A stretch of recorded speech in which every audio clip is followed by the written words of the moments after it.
The Arakai TCG is a trading card game that I've been helping to design for 5 years. Originally founded by my close friend Ty, it has since gathered a small but close-knit fanbase. A few months ago, we decided to rebalance the game from the ground up, starting all the way back with Set 1, with the goal of Set 1 to make it an infinite format, where every deck has a weakness and a soft counter, if you will. All these months later, I am proud to say that we have very likely succeeded in that goal. At the time of recording this, we are preparing for what might be our final Set 1 tournament. As in my opinion, the opinion of many, we have indeed accomplished this task. Nothing feels inherently stronger than anything else by a wide margin, and everything feels competitive with each other. As a result, I have decided to make this video. This is not a breakdown of all the cards in the game or even all the possible decks, but it is a testament to the hard work and dedication of our player base. This video contains many decks contributed by members of the Arakai TCG Discord server for the purposes of giving new players a look at what competitive decks look like from the game's initial format, and also cataloging Set 1 for history. With all that being said, please enjoy the video. And if you're just looking for one specific deck in the video, I'll have timestamps to every deck here in the description down below. Thank you all again for watching. Please relax and enjoy the video.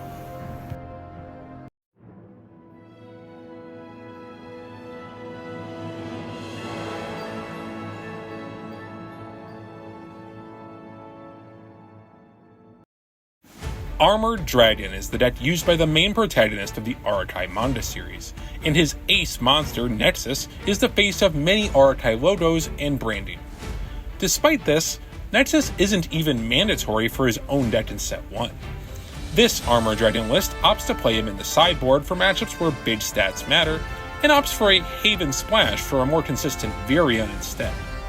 Melina is also here to compensate for Armored Dragon's poor level 3 game, and some nice healing allies and spells to keep the pressure over the wand.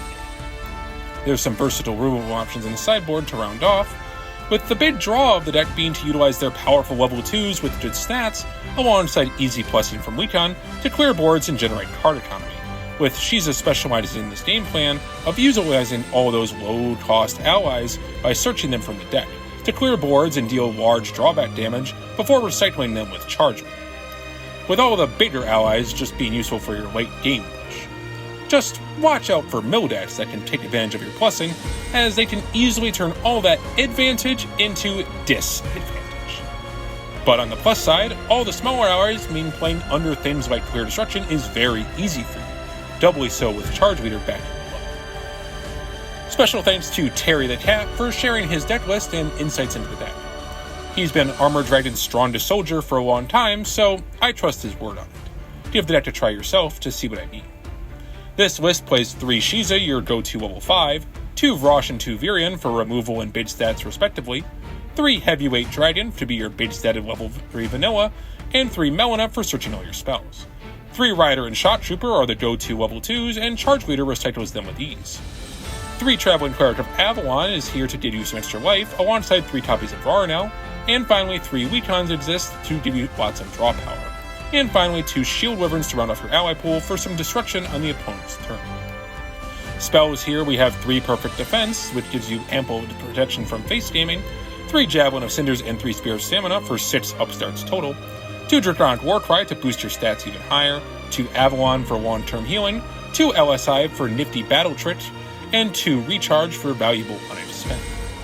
Our side deck contains 2 of Blade Dragon Nexus and the 3rd Virion and Vrosh, 3 Temple Traps for removing low-level allies, 3 Fleeting Memories to survive in his mill, 2 Clear Destructions, and 2 Spell Break, and finally the 3rd last-second Interception. This is a tried-and-true Armored Dragon deck. Don't let the Haven cards put you off, as I'm sure it only adds to the experience and keeps your army in the fight just a little while longer.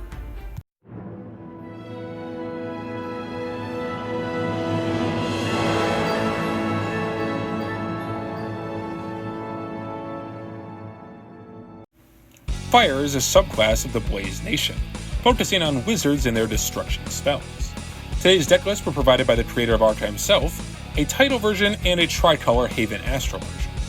The core remained the same, opting to utilize the destructive power of Igneal alongside the resource-generating wizards to combo into some mass destruction, especially when accompanied by penultimate casting.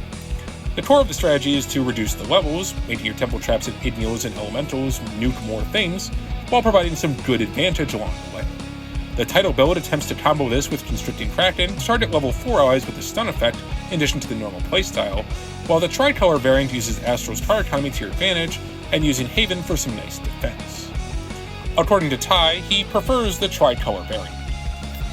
This variant contains triple Igneo and triple Lilia for your larger allies, alongside 3 Pyromancer and 3 Melina respectively, alongside 2 Sacred Valkyries to have some vanillas in there, 3 Master of the Inferno to draw you some cards, and 3 Titanus Surveyor to be the Astral Vanilla.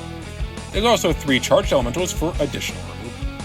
Your level 1s, you have 3 D-Darts for all your Fire Spell recycling needs, and Yermo to unexpend off your Igneo, and Mina for just a little bit of extra plus. 3 Dragonic Burst and 3 Temple Trap for your primary explosive devices, and 3 of the aforementioned penultimate casting. 3 Dragonic Warcry helps you run over the problematic stat lines you couldn't otherwise, and 3 Log Keeping for some necessary unexpend to combo your Astro allies. Finally, you have 3 Perfect Defense to punish any greedy face swingers, and the sideboard contains a playset of Clear Destruction, Fleeting Memories, Last Second Interception, alongside 3 Roast and Shield Wyvern in case you needed more removal. The title build is similar in terms of plays line, with the only new additions being a playset of Javelin of Cinders.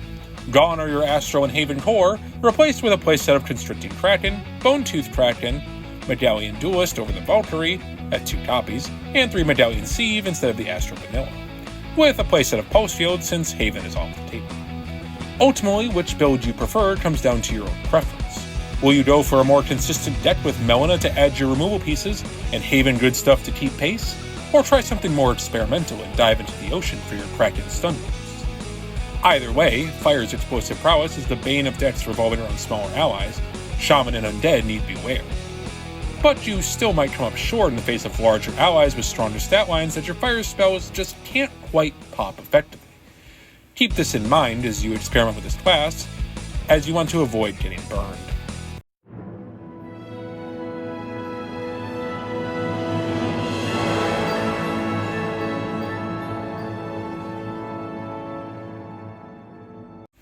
The majestic beasts of the woods need little introduction on this channel. Being the deck profile that began this series, I've made a few small tweaks. The following list is my own personal one, and believe me, making it was no picnic. Beasts lack in meaningful ways to generate advantage, compensating for this with their caveman-esque strategy of using their large power bars to bully everyone in their way. I opted for a Haven Splash for the sake of exploiting last-second interception to keep my beasts safe. You win this one by managing to stick a beast for more than a turn, as all in all, staring down a full board accompanied by a large beast ally is enough to just pressure a lot of decks off the map. Its biggest weakness is removal for smaller allies such as Temple Trap or Lilia, or cards like Baldawanda who can just circumvent your stats with ease.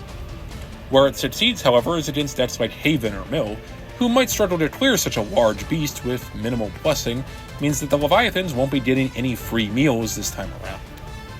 The deck plays 1 Phantom Horn for your ultimate playmaker, dropping him at the right time to win you the game, so use him wisely, but I find more than that to be a bit bricky.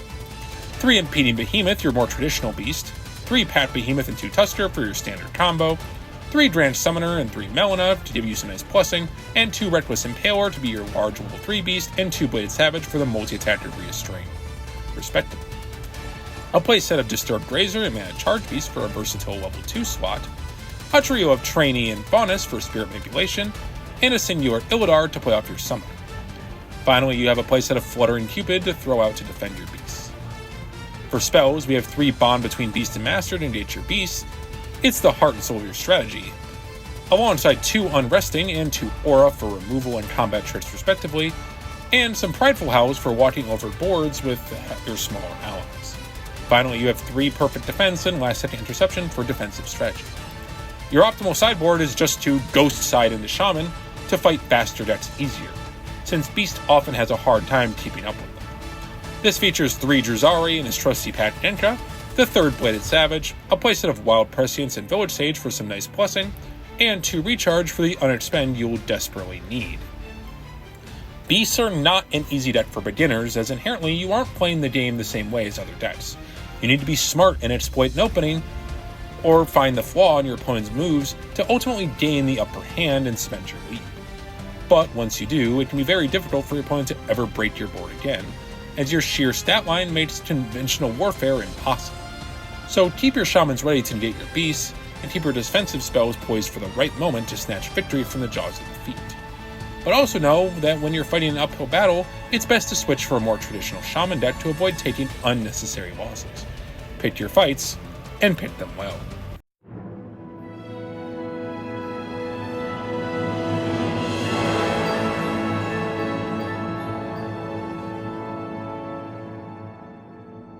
Shaman is my favorite set 1 deck, and I think I've stated this many times. Its resource game is plentiful, your allies are varied and have good utility. You can make boards and break boards.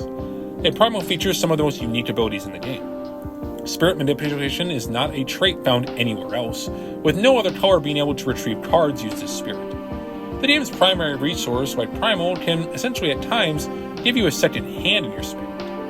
This combined with your unique bosses can make it so any ally can jumpsteer the opponent from Spirit at any time. As you can expect, this deck list is my own personal list. Carefully tested many times, and while I will not claim it to be perfect, it's the most optimal list for set 1 I have constructed. With 3 Druzari and a single Hermhar, you're never left wanting for late game, with Druzari giving you immediate results, and Hermhar being able to turn on any spirited Pat Behemoths and Tusters for free. Neither is to be underestimated. Your trio Pat and 2 Tusters returns alongside 3 Grand Summoner and Bladed Savage bumped up to 3. There's a playset of Genka, Grazer, and Mana Charge Beasts to fill your 2 slots, giving you valid stat buffs and unexpend respectively. Training and Faunus at 3 for Spirit Manipulation galore, and 3 Yuaf for some gotcha gaming plussing. And the 1 Singular Irodar is also present, alongside 3 Village Sage to draw a card whenever he's placed in your Spirit, and your spells include a playset of Wild Prescience to aid in your draw power. 2 Prideful Howls are here to clear up boards, and 3 Aura the Beast is nice removal, alongside 3 Pulse Fields and some recharges for defense and unexpended in particular. As for sideboards, there isn't one. This deck list to me is unaltered. There's nothing I would side with, not a single card. Every ratio has been tested and the level balance is perfect in my list. I suppose if you really want some options, Fleeting Memories should aid you. Mill is a weakness of yours due to the plussing after all. But other than that, I can't really recommend anything for a pure Shaman deck like this. Your main win con here is outgrinding the opponent. The longer the game goes on, the better Shaman gets, as you can play multiple high-level allies by late game, and, well, allies are Shaman's biggest asset, with cards like Druzari, Pat, and Bladed Savage being powerful aggro tools to clear boards, and Mana Charge and Genka getting to outlarge allies on a level 2. The deck is very competent, but not without its weaknesses. Astral can go toe-to-toe with it in the grind department, and Mill and Fire can give you a run for your money in terms of either stun, mill, or just blowing things up. But against slower decks, it should be no contest. Outgrind and conquer, and you'll surely find this deck to become one of your favorites.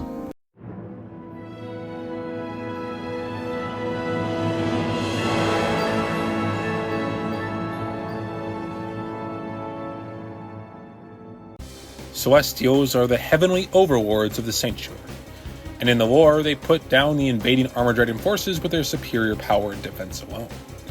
Translated into the actual game, however, you'll find their defenses to be just as strong, focusing on a simple playstyle, relying on your strong stats and its in-theme board wipe to cleanse all that stand in your way, alongside lots of life gain and a boss monster that straight up just prevents all damage entirely. You can easily overtake them in life even if your cards start to dwindle. The fact alongside your larger stats means you're sure to draw bigger allies than the opponent in the late game. Nevertheless, Cleanse the Impure is the spine of this deck, with it hard carrying your own matchups. It being your in-theme newt that destroys all non-Haven allies for only some expend as cost, with no condition other than you can't attack, and it has no level restriction like Clear Destruction, so it's a very versatile weapon to be used. Credit to Mechnomancer, a fellow card designer and co-writer of the Arakai manga series, for allowing me to use his deck list in this video. This deck features not only 3 Viktoros for your damage prevention needs, but also 3 of their level 5 vanilla, Ruthin for extra large statted fire. Sanctuary Power and Hurin and Siegfried bring up your level 4 slots, providing nice defense and rule for your level 5s respectively. A playset of Striding Sentry for a strong turn 1, and Judas is easy spell grabbing. You play him at 3-2. Athenos is your other level 3 and gives you some strong re-engaging and some healing to round off your 3s. A playset of Oathors and Peacemaker to round off your 2s, and for 1s you have Traveling Cleric alongside Saphira's Lieutenant, both at 3, with the old reliable Energized Sentry. Spells give you a playset of Spear of Stamina, 3 perfect defense and LSI for defense, and of course your spirit playset of Cleanse the Impure for your win condition, with 2 recharges rounding up the rear. No side deck was provided, but I would assume that's because there isn't a whole lot to be added. A slow deck like this doesn't need fleeting memories for title or anything of that sort. Your win condition is your blowout spell and superior weight gain top decking and defensive options combined with your healing. Your biggest weakness is your imbalanced ability to do curve, meaning you can sometimes struggle to get through boards effectively with your weak 2s and all, and you might struggle against decks with infinite grind games such as Star or Shaman. But other than that, the remaining true to the purity here can get you a long way even with the simplest of strategies.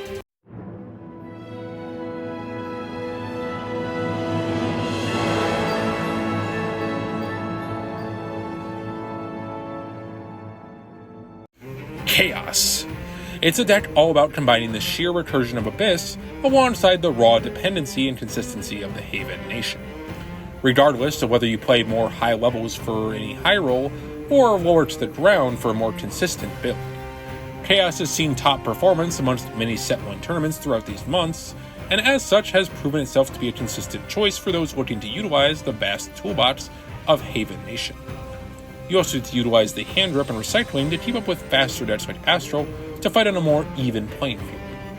Despite this, it can be a bit expend heavy, so planning around your moves around the opponent is vital for your success. And your choice for using high levels to spam the field or by sitting back and focusing on life gain could mean the difference between victory or defeat. Today's deck comes from BB Exceed, multi-time tournament winner and fellow card designer, so shoutouts to Mr. Exceed for his contribution to today's video. This deck consists of 3 Orion Dashat as your level 5 boss, 2 Iranos for your spell to starting needs, 2 Virion for a large stat line, and 3 Beelbuckler for staying powder. Your level 3 pool is packed with a playset of Melina, Sages, and Sentry, providing you good consistency and removal. Cherri-O and Peacemaker make an appearance as your go-to level 2s, for no doubt for their defensive utility. Your level 1 Raranel provides some nice healing and unexpend from Saphira's end.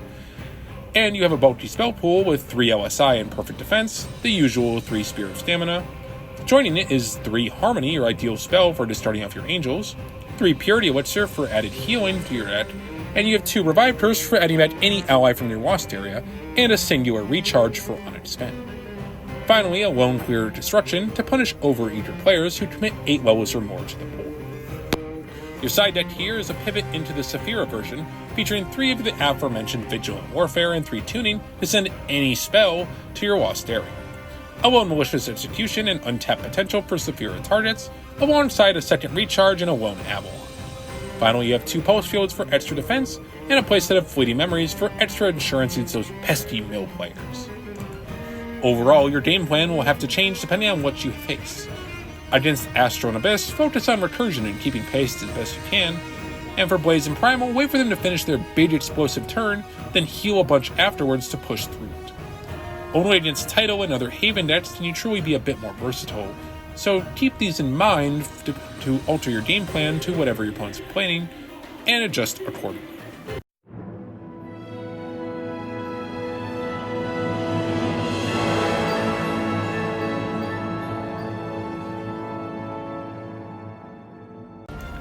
Mixing nations in Arakai is common practice. One such list the community dubbed Christmas Shaman became an overnight hit. Originally created by myself after a hiatus from the game, I guess you could say I created it, but in reality it was fine-tuned by BB and Rat from the Discord over time, so I can't say it's entirely my own at this point, with so many people having dipped their fingers into it. Originally the deck was a Blaze Haven deck, but I modified it to use Primal's useful pool of allies to better increase my late game potential.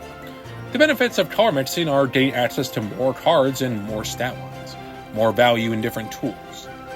Blaze for its powerful Dragon Lord engine and removal, Haven for its defensive tools in Melina, and Primal for its strong ability to play more allies from the Spirit thanks to Hermhar and Grand Summoner. It all blends pretty well into a deck full of useful cards and a strong ally group. This deck was provided obviously by myself, and is actually the deck I play against myself every time I'm building a new deck to test its viability.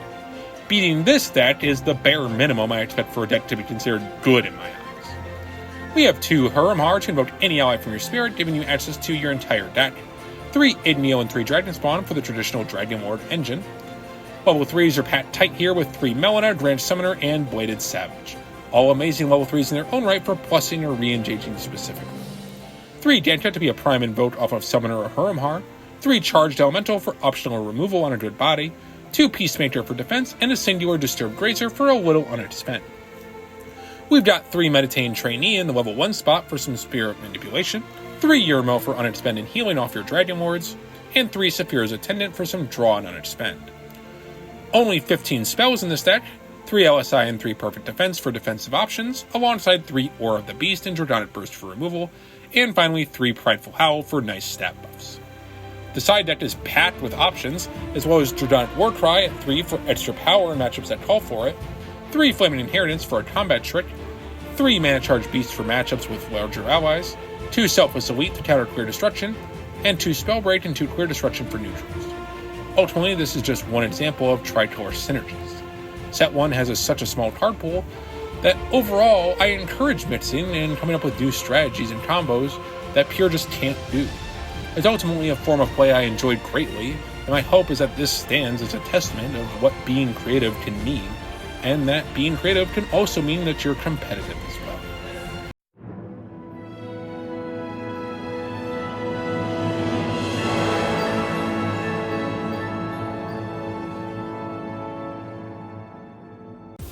Mecha is the more shuffle-oriented half of the Astral Nation, focusing on using Exile as a resource to resolve your powerful Mecha allies.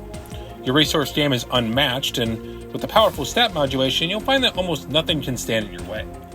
Mecha being in the strong Astral Core makes it easily one of the colors with the most card economy of any nation.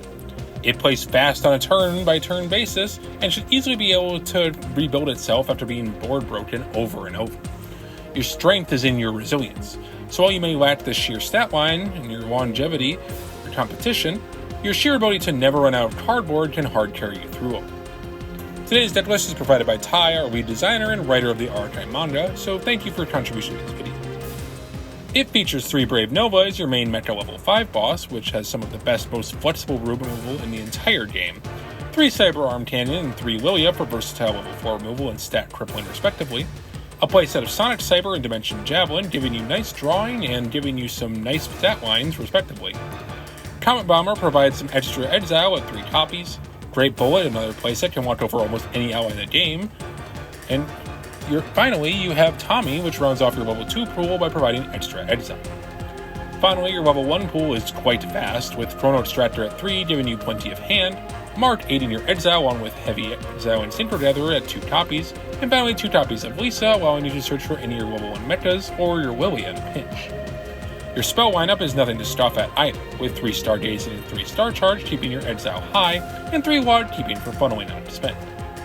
2 Development Hanger will make sure you get an extra draw each and every turn, and Lock and Load is the perfect playset for reaping the maximum reward off your shuffling effects. Temporal Hull, your final spell at 2 copies, can stop any sort of face gaming if your opponent managed to break through your lines. Mecha ultimately should never fail at its game plan.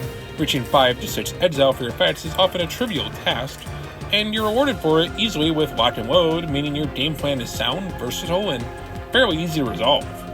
Your lightning fast speed means you'll never run out of gas, and realistically, your only real weakness is mill, but luckily for you, you're playing the deck that has inbuilt shuffle mechanics, so you're not quite at risk at first glance. But I'd still recommend side decking some fleeting memories just in case. Also consider Acid Worm as a cheeky option to counter allies with exactly 1k higher power than you.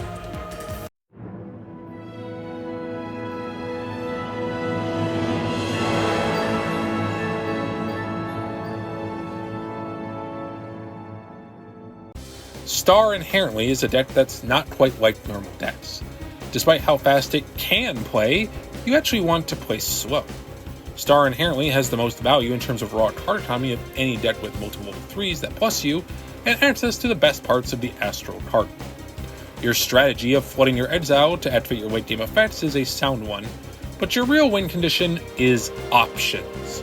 By playing slow and never putting out anything you don't need to, you're going to gradually get more cards than your opponent due to other decks not inherently having access to nearly as much blessing as you, so treat this deck as a slow roast with a punch of flavor once it gets going.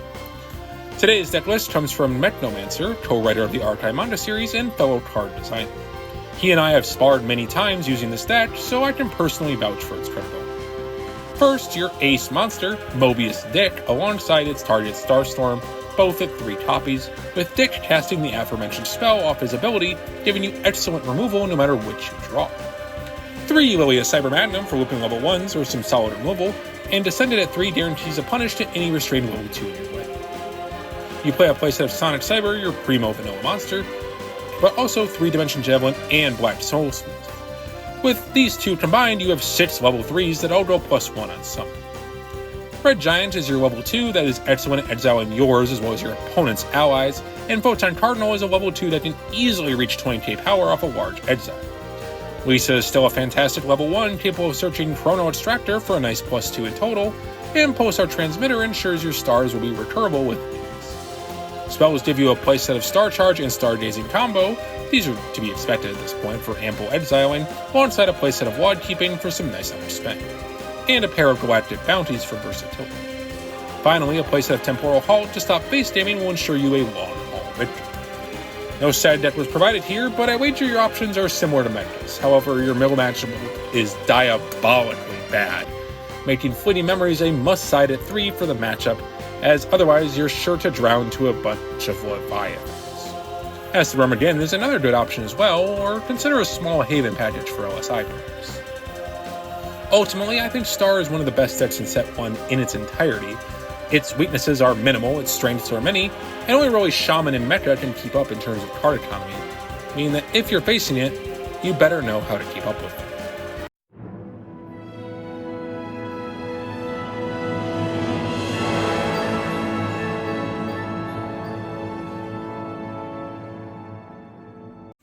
Mill is possibly the most irritating of decks to face in all of Arakai. Depending on the matchup, it can arguably be near unwinnable. However, it's not without its faults. Many of its cards simply do mill and little else, meaning you're vulnerable to allies that simply have genuinely more useful effects. The focus here is not in preventing the opponent from playing the game, but simply playing your game better. Mill actually engages with the opponent to deck them out, as playing more allies means more effects that can go off, letting them draw or see more cards. Due to the game's spirit mechanic, the 50-card deck size is not as daunting as you might think, but it being optional means that your opponent can simply turn this off at any time, so the trick is to have the resource advantage for when they do. This deck list is provided by Remote Cats, who recently won an entire tournament with this strategy, so doubt it at your own risk. For starters, we have to play 2 copies of Megalo, the massive level 5 Leviathan, for a nice stun and mill combo. 3 copies of Leviosa here for excellent late game stat buffs and selective milling. Medallion Duelist is your all-reliable level 3 vanilla, followed by 3 Bone Tooth Leviathan for potential draw. 3 Undersea Lancer is a level 2 that can come 20k when the opponent's lost area hits 10, alongside 3 Scavenger Crab for great draw power, and 3 Trident Soldier for your best Hydro Burst on legs. Finally, you have 2 Barrier Sucker for just a little extra milling. Of course, your level 1 pool has 3 Medallion Scholar for easy milling on a good stat line, 3 Hoarder Crab for easy unexpend, and 3 Frilled Serpent for even more milling. Your spells start off strong with 2 Hydro Burst and 2 Tsunami for your milling needs, and 3 Rising Water for potential late game Pot of Grief, and 3 Tidal Wall to get good spells out of their deck quickly. 3 Cytosis Burst is nice for tech thinning, and 2 Clear Destruction, 2 Recharge, and 2 Pulse Field are here for some neutral stables to round out your deck. The side deck contains 2 Reef Turtle and 2 Giga Claws for some bait statted vanillas, 2 Constricting Kraken for additional lockdown, 3 Dawn for Good for some solid removal, 3 Untapped Potential for draw power, and finalize with 3 Pincer Crab for additional mill options. Ultimately, mill as a deck will always struggle or thrive depending on the format, preferring to fight decks that have faster, more plussing style of play to a slower one that will take forever to deck them out. But on the flip side, those faster decks might just outpace you in the process. It's a treacherous tightrope to be sure, but not one that can't be overcome with patience, testing, and perseverance.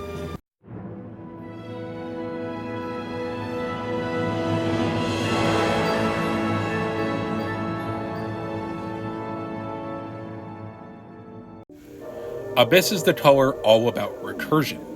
You have few allies that can inherently plus you, and as such, it's easy to get overwhelmed or just dissatisfied with your results. At least, that's how it was for me starting out.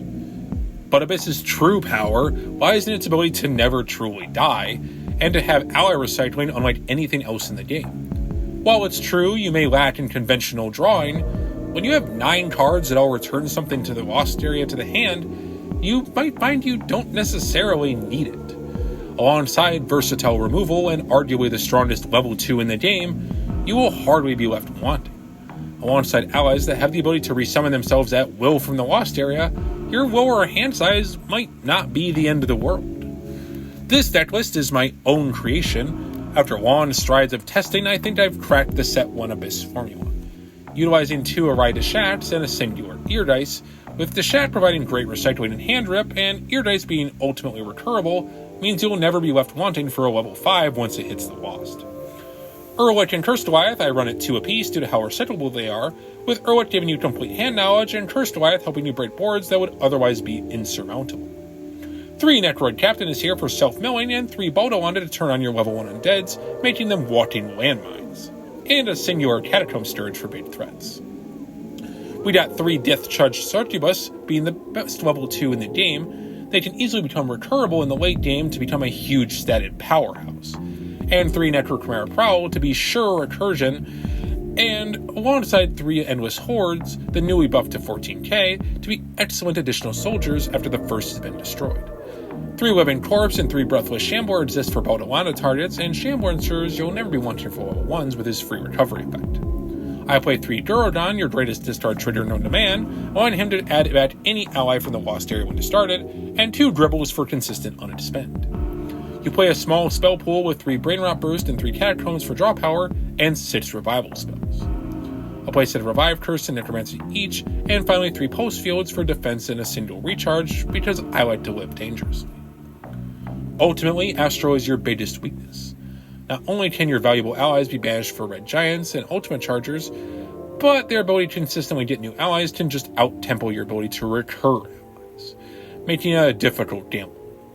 Hand Rip helps in this regard, so consider side decking Tyrant Claw, which will be very live in that matchup, alongside Fleeting Memories for the Mill matchup, another one of your weaknesses on paper. But in my experience, Mill often helps you by milling extra Shamblers, Hordes, and even your Ear Dice. Milling key pieces can equal adding them to your hand, so keep this in mind when flipping the script on those pesky Leviathans. But, other than that, the deck is very fun, and you can annoy your opponent when you invoke your 9th copy of Succubus in the same game.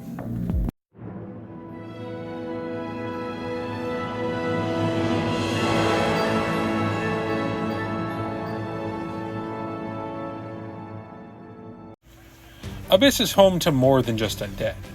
Sightless Tyrant Dagon desires to sacrifice at all costs. And that, in and of itself, added to the nation of countless recycling, creates what is known as Sack Pile. A deck focused primarily on sacrificing large numbers of allies for significant advantage. This deck is a mid-range one and was supplied by Quiz or Soup from the Discord, so thank you for your contribution to this video. It has a heavy focus on level 0s due to their free invoke costs and no drawback, and it makes the sacrifice strategy immediately live. Letting you draw countless cards with Ritual and Corpses, or even just using a level 3 vanilla comboed with a level 0 can make a board inconvenient for your opponent to break easily. This deck list plays 3 of the aforementioned Dagon as your main boss, and triple Lilia for your level 4 slot.